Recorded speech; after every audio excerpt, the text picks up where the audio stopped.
Ibnu Sirin ini pernah menasihatin seseorang dengan nasihat yang sangat santun. Orang ini kebetulan mencaci maki Hajjaj bin Yusuf. Kalau teman-teman belum kenal Hajjaj bin Yusuf, orang ini luar biasa jahatnya. Hajjaj bin Yusuf ini terkenal dengan kejahatan, gitu kan. Artinya orang ini suka menyiksa orang, suka mukul orang, gitulah ceritanya, gitu kan. Yang jelas ringkas cerita, Hajjaj bin Yusuf ini dicaci maki oleh seseorang di sebelah Muhammad bin Sirin. Ini orang gini, ini caci maki macam-macam. Kata dia, nasihatnya sangat luar biasa. Sah ya ibna akhi, hati-hati dengan ucapanmu wahai saudaraku. Fa innal Hajjaj aqbala ila rabbih. Ketahuilah Hajjaj ini yang sedang kau bicarakan sedang menuju kepada Tuhannya. Ini sedang menuju kematian. Tidak usah khawatir, sejahat apapun dia, sehebat apapun dia, pasti mati. Dia sedang menuju ke Tuhannya. Wa innaka innama taqdimu 'ala Allahi yaumal qiyamah, dan kau juga sedang menuju kepada Tuhanmu dan kau akan bertemu dengannya pada hari kiamat nanti. Satajid anna ahkaradz dzam min dzunubika asyarru min ala nafsika min a'dhami fa'alahu Hajjaj. Dan pada hari itu, di hari kiamat, kau akan temukan dosamu yang paling kecil, kau akan lebih khawatir dan lebih takut daripada dosa terbesarnya Hajjaj yang pernah dia lakukan. Dia akan dihukum sama Allah. Tapi nanti hari kiamat kau akan temukan dosamu yang paling kecil adalah sesuatu yang lebih kau takuti daripada dosa terbesarnya Hajjaj. Falikulli imri'in sya'nun yughnih. Ketahuilah, semua orang akan sibuk dengan perkaranya sendiri. Ya. Wa'lam anna Allah azza wa jalla sayakhtassu minal Hajjaj mimman zalamahum. Dan pasti ketahuilah dan yakini Allah akan membalas Hajjaj, ya, orang yang sedang kau bicarakan itu, dari orang-orang yang dia zalimi, tidak tertinggal sedikit pun. Wa yakhtassu lil Hajjaji mimman yadhlimuna. Tapi ingat, Allah juga akan menolong Hajjaj dari orang-orang yang menzalimi dia. Fala tushghilanna nafsaka ba'dal yaumi bisabbi ahad. Oleh karena itu, mulai hari ini berhenti mencaci orang lain. Nasihat yang luar biasa. Karena orang kenal Tuhannya. Orang buruk pun jangan ceritain, tidak usah urus-urusannya orang. Sudahlah, gitu kan. Tugas kita kalau kita lihat aib pada diri orang, alhamdulillah nggak ada pada saya. Ya Allah berikan dia hidayah. Cukup sebatas itu saja. Jangan lebih. Kenapa dia begini? Kenapa dia begitu? Kenapa dia begini? Untuk apa kamu campurin itu? Apa gunanya buat kamu? Ingat, dia akan berhubungan sama kita di hadapan Allah dengan keadilannya Allah. Kezaliman yang dia lakukan sama kita, kita akan ambil.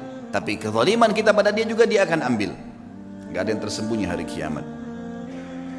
Kisah yang lain, Muhammad bin Sirin, saya akan sebutkan beberapa figur. Muhammad bin Sirin ada 3 kisah yang saya angkat. Tadi kisah kedua, kisah ketiga teman-teman sekalian. Muhammad bin Sirin ini pernah membeli madu. Madu ini kebetulan dibeli 1 gentong besar.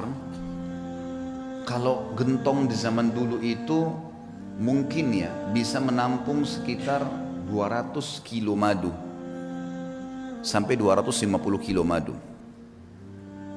Waktu dia beli, dia taruh di gentong, rupanya malam hari atau dia tidur, dia lupa tutup gentong itu. Masuk tikus. Tikus ini masuk ke madu. Masuk, dan ini madu diambil karena jumlahnya banyak, jatuh tempo. Muhammad bin Sirin rahimahullah lupa tutup, masuk tikus. Tikusnya waktu dia bangun pagi dilihat mati di madu itu, nggak bisa keluar, melengket mati.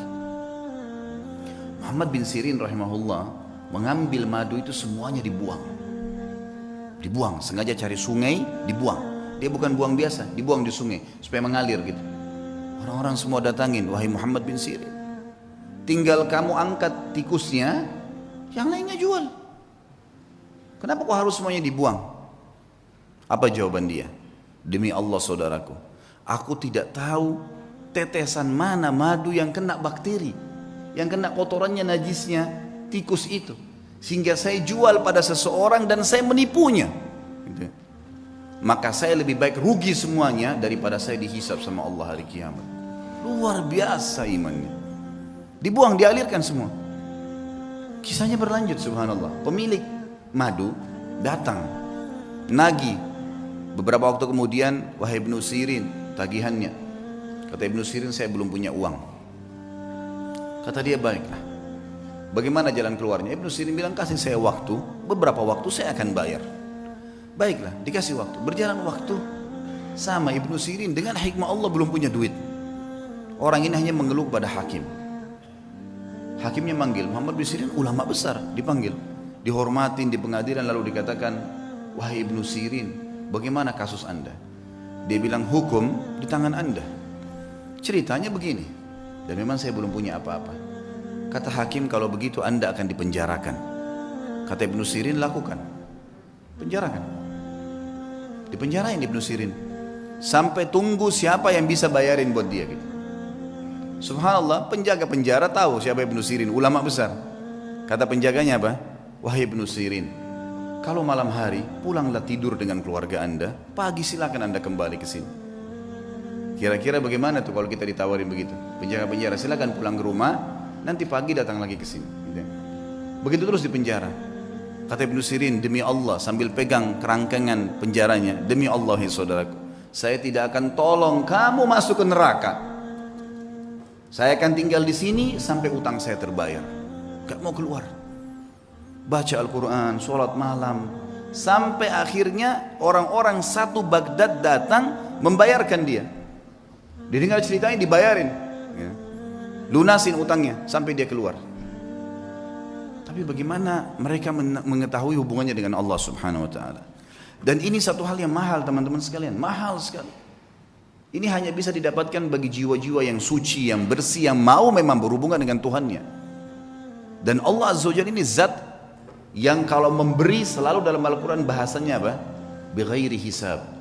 Innama yulaqqas sabiruna ajrahum bighairi hisab. Selalu ada kalimat bighairi hisab, bighairi hisab. Bighairi hisab itu tanpa ada hitungan. Kita kalau minta sama Allah satu, Allah nggak kasih satu, 10, 100, 100 ribu. Luar biasa kalau pemberian Allah SWT itu.